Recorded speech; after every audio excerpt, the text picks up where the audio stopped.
crazy making for me is I had shared this morning a bit of a job description that I had done as a type 1 mom, and it was like 2.5 pages, and there's the daily, weekly, monthly, etc. And yet we still struggle with qualifying for those 14 hours.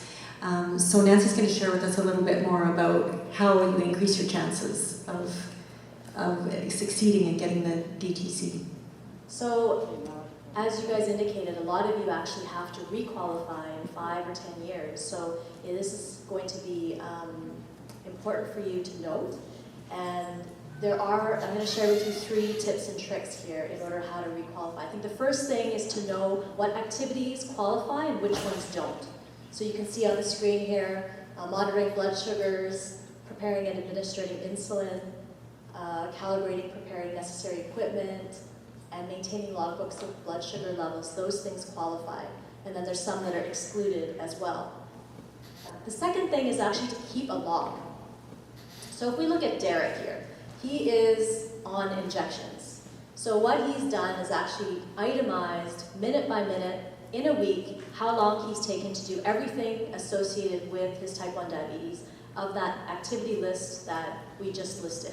So you can see that he's already spending 14.25 hours per week. Now this information is actually courtesy of Diabetes Advocacy, which is a website that is about diabetes advocacy. So your numbers may look a little bit different, but this is an example. So what about if you are on a pump?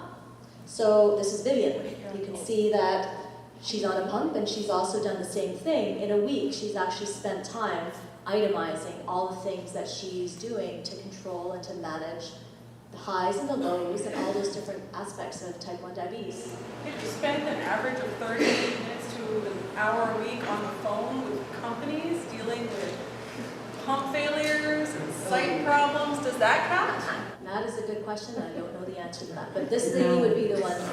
No, it doesn't. And I think that that's what Diabetes Canada and JDRF are advocating for right now. I think they're trying to get the hours down to 10, and in fact try to eliminate that hours limitation. But of course, there's lots of work to do. So what I would suggest that you do is, if you think that this is worth $90,000 in grants and bonds, is that I would actually track it for 4 weeks, because we know diabetes changes from day to day, week to week, but if you can show consistently over 4 weeks an average of how many hours you're spending in a week, then take this to your endocrinologist or take it to your healthcare provider to show them, to say, look, I've actually logged all of it. How could they refuse that? Because oftentimes these disability tax credits have to be completed by a healthcare professional.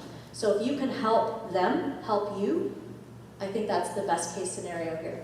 So that's actually the third thing, is to be proactive about this. It's to get help filling out this disability tax credit. So in preparation for this presentation, I actually spoke with Barb Wagstaff. Some of you may or may not know her. She runs a site called Diabetes Advocacy. So for a small fee, she will actually help you get approved, because she's done it for herself. And she told me the other day she had 95% acceptance rate for the disability tax credit. So if it's something that's daunting for you, you probably still need to do the log, because she can't help you with that. She's based in Halifax, but she can help. Or there's other institutions such as the BC Disability Alliance or Plan Institute BC.